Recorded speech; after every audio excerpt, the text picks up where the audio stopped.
Sebut saja namaku Nisa. Kisah ini terjadi di tahun 2011 dan aku alami bersama keempat sahabat kampusku. Saat itu, kami menghabiskan waktu liburan akhir pekan panjang di kota Bandung. Waktu itu kami masih kuliah di tingkat akhir. Sama seperti anak-anak muda kebanyakan lainnya, aku, Hani, Putri, Danang, dan Dimas punya rencana untuk menginap di Kota Kembang. Kami mencari rumah atau villa, bukan hotel per kamar. Jadi bisa lebih leluasa untuk melakukan kehebohan tanpa harus khawatir mengganggu orang lain. Singkatnya, atas rekomendasi teman dari ayahnya Danang, kami memutuskan untuk menyewa satu villa besar bertingkat di daerah Lembang. Menurut Danang, teman ayahnya ini bilang kalau villa ini memiliki lahan yang luas, jadi tidak berdempetan dengan villa atau bangunan lainnya. Dan juga letaknya masih sangat asri dan banyak pepohonan, begitu katanya. Singkatnya, akhirnya kami setuju untuk berlibur selama 4 hari 3 malam di situ. Begitulah rencana kami saat itu. Kami berangkat menggunakan mobil Dimas. Kami berangkat pada hari Kamis pukul 10 pagi menuju kota Bandung. Bertepatan dengan musim liburan sekolah, ditambah pula dengan long weekend, aku yakin kalau Bandung akan padat dan ramai oleh wisatawan.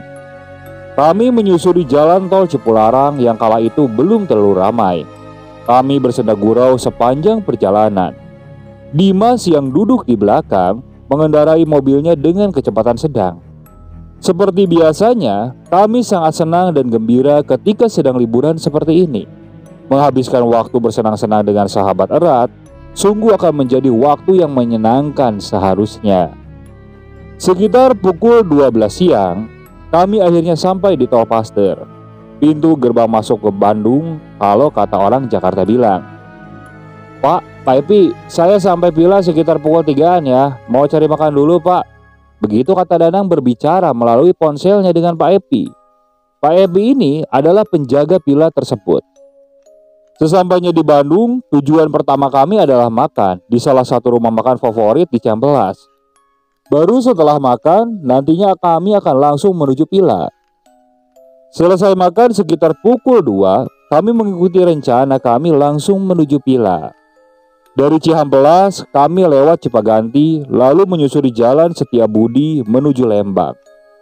Sesampainya di ujung Setiabudi, tepatnya di depan terminal, Dimas membelokkan kendaraannya ke kiri, masuk ke jalan Sersan Bajuri. Kenapa nggak lurus aja mas? Tanyaku penasaran. Enakan lewat sini, gak macet, pemandangannya juga lebih asik. Begitu kata Dimas. Ya sudah, kita menurut saja. Kalau memang Dimas banyak keluarga yang tinggal di Bandung, jadi dia lebih tahu situasinya.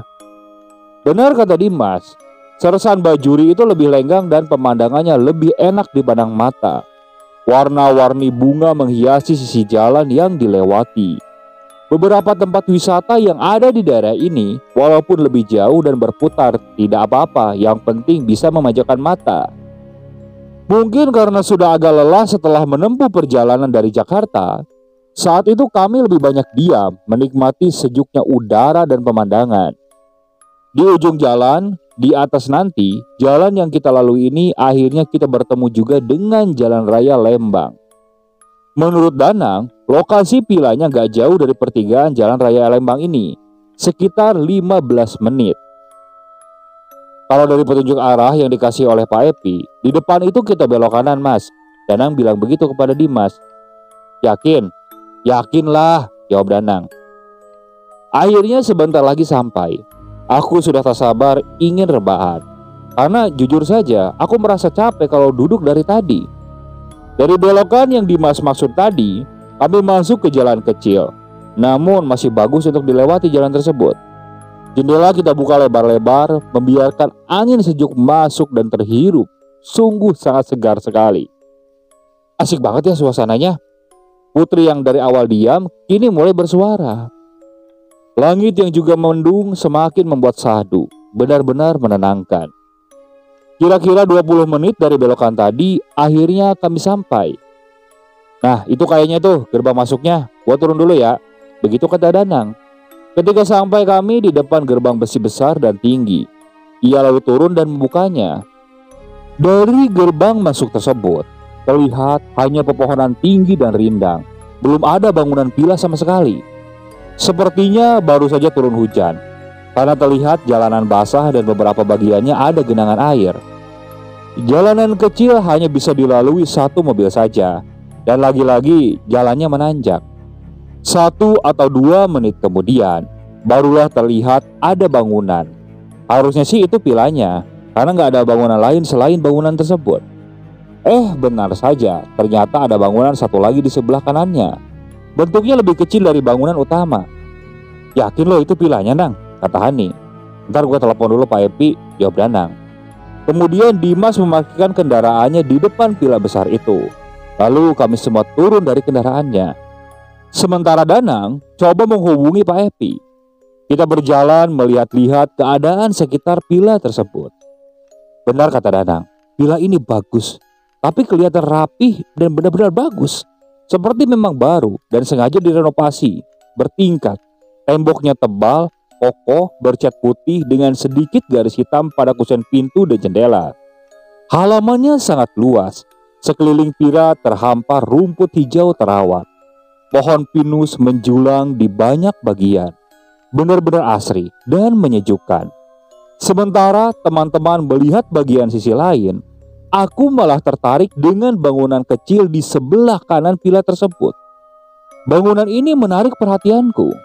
Berbentuk bangunan dasar, 4 dinding berbentuk bangunan persegi panjang, dengan atap genteng persegi 3, kecil tapi tidak terlalu kecil. Dinding temboknya hanya pondasi setinggi 1-2 meter. Selebihnya kayu yang menjadi penunjang atapnya. Ini bangunan apa sih? Aku bertanya-tanya dalam hati sambil berdiri tepat di depan pintunya. Pintu kayu yang besar dan sepertinya tidak terkunci karena terlihat sedikit terbuka. Aku semakin tertarik, apalagi beberapa saat kemudian aku mendengar suara. Suara tersebut sepertinya berasal dari dalam.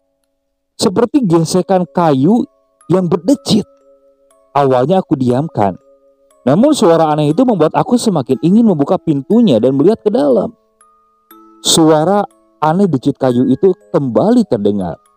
Karena penasaran, akhirnya aku nekat meraih gagang pintu dan perlahan membukanya. Setelah pintu sebagian terbuka, aku masih belum bisa melihat ke dalam dengan jelas karena sangat gelap. Sama sekali tidak ada cahaya. Semakin penasaran karena ketika pintunya sudah terbuka, suara itu masih saja terdengar. "Bisa, ngapain kamu di situ? Ayo masuk!" teriak Dimas dari depan villa mengagetkanku. Ya sudah, aku tutup lagi pintu bangunan kecil itu. Belum sempat aku melihat apa-apa di dalamnya. Sesampainya ke dekat mereka, aku bertanya, "Pak, itu bangunan apa ya?" Aku masih penasaran. Akhirnya bertanya kepada Pak Epi, yang ternyata sudah datang dari tadi, dan dia sedang berbincang dengan Danang. "Oh, itu gudang, Neng. Jangan masuk ke situ, kotor. Banyak barang-barang terjelas." Begitu kata Pak Epi sambil menghisap rokok. Lelaki berusia 40 tahunan itu bertubuh kurus dan memiliki kumis yang tebal. Oh, ternyata gudang. Tapi aku masih penasaran dengan bunyi misterius yang terdengar dari dalam. Tadi suara apa itu? "Ini di dalam sudah siap semua. Gas untuk masak, kompor, air minum, kopi, teh sudah ada semua. Termasuk kayu bakar dan perlengkapan panggang sudah ada di belakang. Kamar juga sudah bersih. Pokoknya tinggal isi weh." Begitu kata Pak Epi dengan logat Sundanya. "Saya tinggal di bawah situ, cuma 5 menit sih kalau dari sini. Kalau ada apa-apa atau perlu apa-apa telepon aja. HP 24 jam siap sedia." Sekalian beliau juga cengengesan di akhir kalimatnya. Sungguh orang ini terlihat sangat menyenangkan. Gak lama setelah itu, Pak Epi pergi dengan motornya meninggalkan kami. Udara dingin sejuk terhirup ketika kami masuk ke dalam villa. Bangunan yang sangat bersih, lantai terbuat dari keramik berwarna gelap, khas bangunan zaman dulu. Dinding tebal didominasi cat berwarna putih bersih. Kami langsung menemui ruangan tengah dengan sofa kulit besar dan meja di tengahnya menghadap tipit tabung besar di sisi berlawanan. Ruangan tengahnya sangat besar. ada 2 kamar di lantai dasar.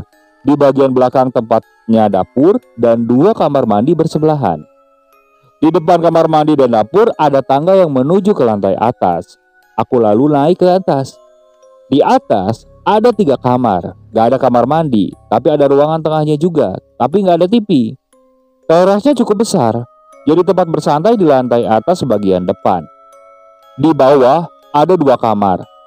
Di atas ada 3 kamar. Bukannya kemarin Danang bilang bahwa ada 4 kamar. Kok tiba-tiba sekarang ada 5? Nang, kok kamarnya ada 5? Bukannya kemarin kamu bilang ada 4? Iya, barusan gue telepon Pak Epi. Dia bilang kamar yang itu kuncinya rusak, jadi nggak bisa dibuka. Katanya gudang juga sih dalamnya. Jawab Danang sambil tangannya menunjuk ke arah kamar depan yang letaknya di sebelah kiri TV. Oh gitu ya? Emang seberapa susah sih memperbaiki kunci pintu sampai dibiarkan kamarnya tertutup rapat? Pertanyaan itu yang muncul di kepalaku. Tapi ya sudahlah, aku nggak memikirkannya lebih jauh. Secara keseluruhan, villa ini sangat nyaman. Tempat yang benar-benar cocok untuk menyepi, jauh dari hingar-bingar kota Jakarta. Kami sangat senang dengan keadaan dan suasananya. Aku dan Danang, Putri mau nyari ayam dulu buat ntar malam. Lo mau ikut gak, Nis? Hani juga ikut katanya. Sekitar pukul 4:30, Dimas bilang begitu. Mereka bertiga mau ke pasar Lembang. Enggak ah, gua mau di sini aja, jawabku.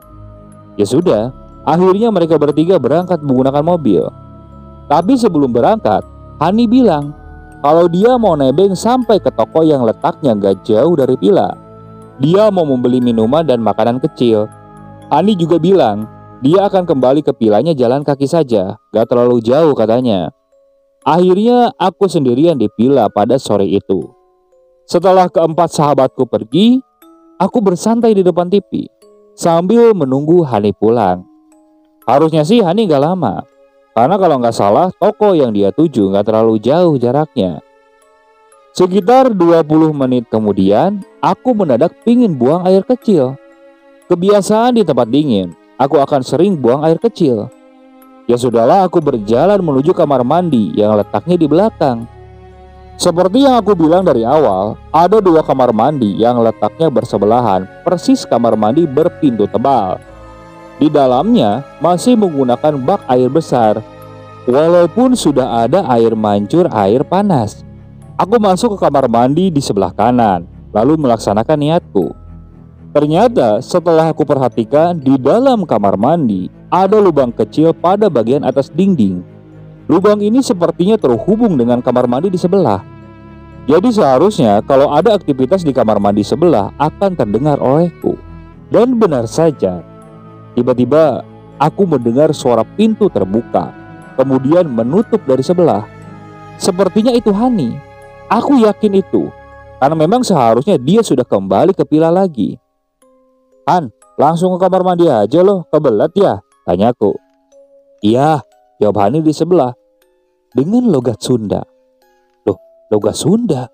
Hani kan orang Jawa, sama sekali gak bisa logat Sunda. Alah, baru berapa jam di kota Bandung udah bisa logat Sunda lu Han, lebay ah. Aku bilang begitu, masih di dalam kamar mandi. Hihihi, iya. Hani menjawab seperti itu, pelan sambil cekikikan. Dasar Hani, gumamku dalam hati. Setelah selesai, aku keluar dan bermaksud kembali ke ruangan tengah. Tapi ketika sedang berada di depan kamar mandi, aku melihat kalau pintu kamar mandi sebelah dalam keadaan terbuka dan di dalamnya kosong. Hani kemana? Kok gak ketahuan keluarnya? Aku pikir begitu. Mungkin Hani sudah masuk ke kamarnya di atas. Aku gak pikir macam-macam. Aku lalu menuju ruangan tengah, kembali bersantai di depan TV. Ketika sedang asik-asiknya bersantai, tiba-tiba Hani muncul dari pintu depan, membawa serta banyak belanjaan di kedua tangannya. Aduh, ternyata tokonya agak jauh ya. Capek gua jalan kaki, mana nanjak lagi, aduh. Begitu kalimat pertama yang muncul dari mulutnya. Ia lalu merebahkan tubuhnya di sofa. Han, lu baru datang emang? Beneran baru datang? Tanyaku sangat penasaran. Lah iya, emang kenapa kok kaget? Ngeliatku kayak ngeliat setan aja lu, jawab Hani. Lu gak bercanda kan? Gak lagi ngerjain gua kan? Tanyaku sekali lagi. Enggak Nis, ini keringet gua juga masih bercucuran kayak habis shaking. Ada apa sih emangnya? Enggak ada apa-apa, jawabku pendek. Kalau Hani baru saja datang, lalu siapa yang tadi di kamar mandi sebelah? Singkat cerita, malam pun tiba. Sekitar pukul 7, Dimas, Danang, dan Putri akhirnya kembali ke villa dengan semua keperluan kami. Aku yang sore tadi baru saja mengalami kejadian janggal, sudah bisa sedikit tenang dan sedikit melupakan ketika semuanya akhirnya berkumpul di villa. Malam pertama, kami menghabiskannya dengan barbekyuan di teras atas, berbincang senda gurau sambil menikmati dinginnya malam. Oh iya, dari teras atas ini, kita bisa menikmati juga city light yang menjadi pemandangan indah. Sungguh saat-saat yang menyenangkan. Seperti yang kubilang tadi, aku akan sering buang air kecil ketika sedang berada di udara dingin. Sekitar pukul 9 malam, hasrat itu muncul. Aku ingin buang air kecil lagi. Gua ke bawah dulu ya, aku kebelat. Aku bilang begitu. Wah, beser lu Nis kalau di Bandung. Perlu ditemenin gak? Kata Dimas. Gak perlu, sebentar kok, jawabku. Lalu aku bergegas ke bawah. Sementara keempat temanku tetap berada di teras atas. Sesampainya di bawah, keadaannya terang benderang. Karena memang kami biarkan lampu menyala semua, termasuk 2 kamar mandi dan dapur. Aku terus berjalan dengan santai tanpa beban. Karena tiba-tiba, entah kenapa aku teringat dengan peristiwa tadi sore. Akhirnya aku memutuskan buru-buru melangkah agar cepat sampai di kamar mandi. Aku memilih kamar mandi yang sebelah kanan lagi. Sebelum masuk, aku melihat kalau kamar mandi kiri pintunya dalam keadaan terbuka. Sesampainya di dalam, aku langsung pipis. Dalam keparnoan yang muncul lagi, aku menjadi was-was ketika terdengar kalau pintu kamar mandi di sebelah ada yang menutupnya. Ya, pintu kamar mandi tersebut tertutup. Awalnya aku diam, sambil terus menajamkan pendengaran, tapi tak ada suara lagi. Akhirnya, aku pun penasaran. Putri, Hani, lo ya? Jangan bercanda deh kalian, begitu ucapku. Tidak ada jawaban. Tapi beberapa detik kemudian baru terdengar suara.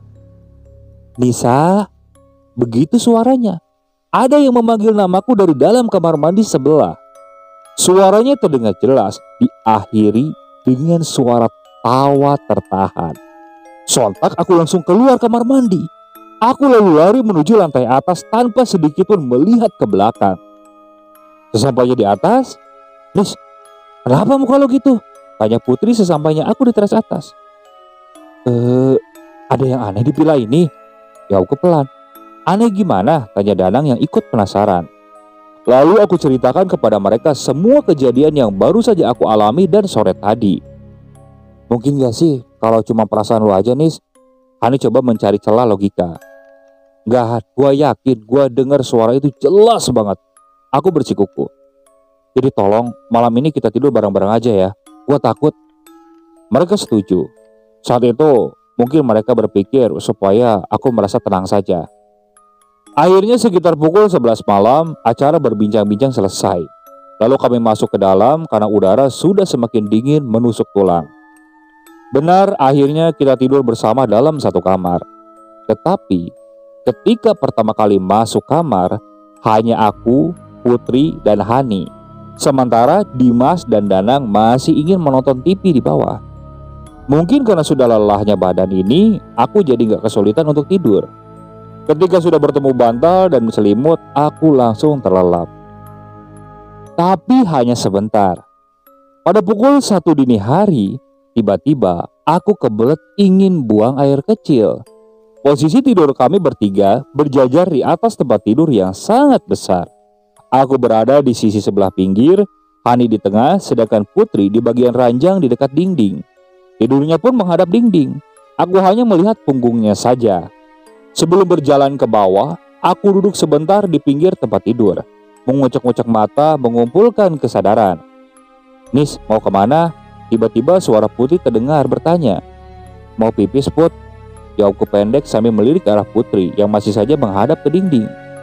Lalu aku melihat Putri hanya menggeleng tanpa bersuara. Sementara Hani masih terlelap. Aku lalu berjalan keluar kamar dan menuruni tangga menuju kamar mandi. Di bawah, aku melihat Danang, Dimas, dan Putri. Mereka bertiga masih asik ngobrol di depan TV. Dan di sana ada Putri ternyata. Aku menghentikan langkah di ujung tangga ketika sadar akan hal itu. "Kenapa lo, Nis?" jawab si Dimas. "Bis lagi lo?" tanya Danang. Aku lalu ke kamar mandi karena memang sudah sangat kebeles pipis. Setelah selesai dari kamar mandi, aku lalu menceritakan kejadian yang baru saja aku alami. Kemudian kami semua naik ke kamar atas untuk memeriksa keadaan. Dan benar saja, di dalam kamar hanya ada Hani sendirian yang masih saja terlelap. Tidak ada siapa-siapa lagi.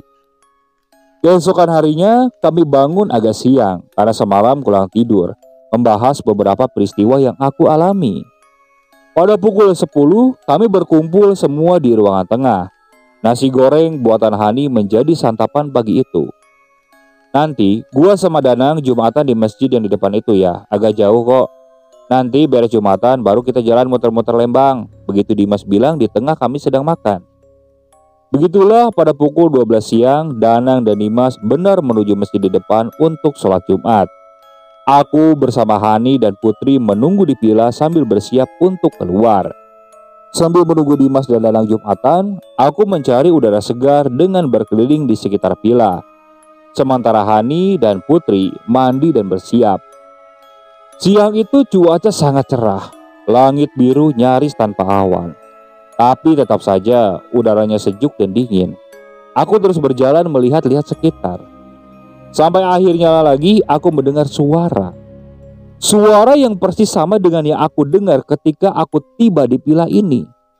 Suara decit kayu yang seperti diinjak atau digesek. Seperti itu. Sumber suaranya juga sama, dari dalam bangunan kecil yang ada di samping kanan pila. Menurut Pak Epi itu adalah gudang kotor, yang kebetulan saat itu aku sedang berdiri gak jauh dari situ. Penasaran, aku lalu melangkah menuju pintu gudang. Semakin dekat jaraknya, makin jelas suara kriit-kriit itu terdengar. Agak ragu ketika akhirnya aku sampai di depannya, antara takut dan penasaran. Tapi akhirnya rasa penasaran mengalahkan segalanya. Lalu aku memberanikan diri membuka pintunya. Belum sempat pintu terbuka penuh, tiba-tiba ada suara yang memanggil dari arah pila. "Nisa, mau ngapain loh? Ayo jalan ah." Dimas memanggilku, ternyata dia sudah selesai Jumatan. Gagal lagi untuk tahu suara apa gerangan yang ada di dalam gudang. Setelah itu kami keluar pila untuk berjalan-jalan keliling kota Lembang. Sekitar pukul 10 malam, kami sudah sampai di pila lagi setelah selesai berjalan-jalan. Beda dengan malam kemarin yang cuacanya cerah, kali ini langit Lembang tertutup awan. Gerimis kecil turun dari langit. Di dalam pila, kami bergantian mandi membersihkan diri. Setelah itu berkumpul lagi di ruangan tengah untuk berbincang dan bersenda gurau. Kami coba melupakan semua peristiwa seram yang aku alami kemarin. Singkat cerita, pada pukul 12 malam, kami masuk ke kamar atas. Berlima tidur dalam satu kamar. Semuanya berjalan normal. Tidak lama setelah kami masuk ke kamar, kami langsung terlelap di mimpi masing-masing. Tapi hanya beberapa jam saja. Hanya sekitar pukul 2, ada kehebohan di dalam kamar. Aku jadi kaget dan terbangun. "Nisa, ayo cepetan beresin barang-barang lo. Kita pergi dari villa ini sekarang juga." Begitu kata Dimas dengan panik dan heboh. "Ada apa emang mas? Yang lain pada kemana?" tanyaku yang ikutan panik. "Nanti saja ceritanya. Buruan beresin barang-barang lo. Yang lain sudah pada di bawah, udah siap pergi semua," lanjut Dimas. Ya sudah, aku nurut. Lalu membereskan semua barang-barangku. Setelahnya kami langsung ke bawah. Benar saja, sudah ada Hani, Putri, dan Danang di bawah. Wajah Hani pucat dengan mimik sangat ketakutan. Begitu juga dengan Putri. "Ada apa ini?" tanyaku semakin panik. "Nanti saja nih ceritanya. Ayo berangkat," kata Danang. Lalu pada pukul 2 pagi kami pergi meninggalkan villa menuju kota Bandung untuk mencari hotel. Kami pindah penginapan. "Ada apa sih? Kalian cerita dong." Di dalam mobil dalam perjalanan, sekali lagi aku bertanya. Jadi sekitar pukul 1, Hani dan Putri mengalami kejadian yang sangat menyeramkan. Sambil terbata-bata dan menahan tangis, keduanya akhirnya bisa mulai bercerita. Jadi setelah kami masuk kamar, kemudian terlelap. Sekitar pukul 1 dini hari, Hani terbangun. Dia terbangun karena mendengar suara samar namun sangat jelas. Kira-kira seperti itu suaranya menurut Hani. Suaranya persis dengan suara yang aku dengar beberapa kali. Hani penasaran. Dia bangun dari tempat tidurnya, lalu duduk di atas tempat tidur menajamkan pendengaran. Benar, dia yakin kalau mendengar suara itu. Dan juga yakin kalau suara itu berasal dari gudang di sebelah villa. Lo dengar gak? Tiba-tiba Putri yang tidur di sebelahnya bilang begitu. Iya Put, gue denger. Itu suara apa ya? Jawab Hani, udahlah tidur, abaikan aja. Gak bisa Put, suaranya ganggu banget. Penasaran gua. Terus lo mau ngapain? Nyamperin itu suara? Iya Put, antar yuk, penasaran gua. Ogah, gua takut. Ayolah Put, takut ada apa-apa sih? Gak apa-apa, yuk, bareng-bareng. Akhirnya, entah apa yang ada di pikiran Putri, akhirnya dia menuruti permintaan Hani. Kemudian mereka turun keluar villa menuju asal suara itu, yaitu di gudang sebelah. Hanya berbekal cahaya lampu senter dari ponsel, perlahan mereka menembus gelap berjalan di atas rumput basah sisa hujan. Suara itu semakin jelas terdengar, seiring dengan semakin dekatnya jarak menuju gudang. Sampai akhirnya mereka berdua sampai juga di depan pintu gudang. Gudang dalam keadaan gelap total, gak ada cahaya sama sekali. Lagi-lagi hanya cahaya senter ponsel yang membantu penglihatan. Akhirnya Hani memberanikan diri untuk meraih gagang pintu untuk membukanya. Perlahan tapi pasti, pintu gudang akhirnya terbuka lebar. Isi gudang masih gelap, sama sekali tidak terlihat apa-apa, karena Hani dan Putri masih menyorotkan cahaya ponselnya ke dalam. Tapi suara kriat-kriat itu sangat jelas kedengaran. Sampai akhirnya mereka mengarahkan cahaya senter ponselnya ke dalam. Baru saat itu mereka melihat semuanya. Bisa melihat sumber suara misterius itu berada. Persis di tengah gudang, ada perempuan yang menggantung dengan tali di lehernya. Tubuhnya berayun ke depan, ke belakang. Ada perempuan berposisi gantung diri. Suara kriat-kriat itu ternyata berasal dari gesekan tali tambang yang terikat pada palang kayu di atap gudang. Tali tambang di ujung lainnya melilit ke leher perempuan yang berayun di bawah. Sontak mereka langsung menjerit ketakutan dan berlari masuk ke villa sambil menangis. Dimas yang pertama kali ditemui langsung diceritakan oleh mereka kejadian yang baru saja mereka alami. Dimas yang memang pemberani langsung turun ke bawah untuk mengecek ke gudang tersebut. Tanpa ragu, dia langsung mengarahkan lampu senternya di sana. Namun di gudang itu tidak ada apa-apa. Hanya kosong melompong. Tak ada orang yang gantung diri di gudang. Dimas tidak menemukan apa-apa. Makanya setelah itu mereka langsung membangunkanku yang masih tidur di kamar atas. Itulah alasannya kenapa kami memaksakan diri untuk meninggalkan villa saat itu juga. Bahkan sampai esok paginya sempat Danang menghubungi Pak Epi, menceritakan semuanya. Tapi apa jawabannya? Katanya di sini baik-baik saja, tidak ada apa-apa. Tak ada jawaban yang pasti yang bisa menjelaskan cerita yang kami alami di villa tersebut. Namun itu benar-benar menjadi pengalaman yang benar-benar menakutkan bagiku dan keempat sahabatku. Oke, sekian untuk cerita kali ini. Saya mohon maaf apabila masih banyak kekurangan dalam pembawaan ceritanya. Kritik dan sarannya silakan kalian bisa cantumkan di kolom komentar. Tak lupa saya juga ucapkan terima kasih kepada narasumber yang sudah membagikan kisahnya, termasuk para penonton yang sudah mampir dan mendengarkan cerita dari channel Rentera Keramat ini. Semoga kalian selalu diberikan kesehatan, dilancarkan rezekinya, dan dijauhkan dari musibah.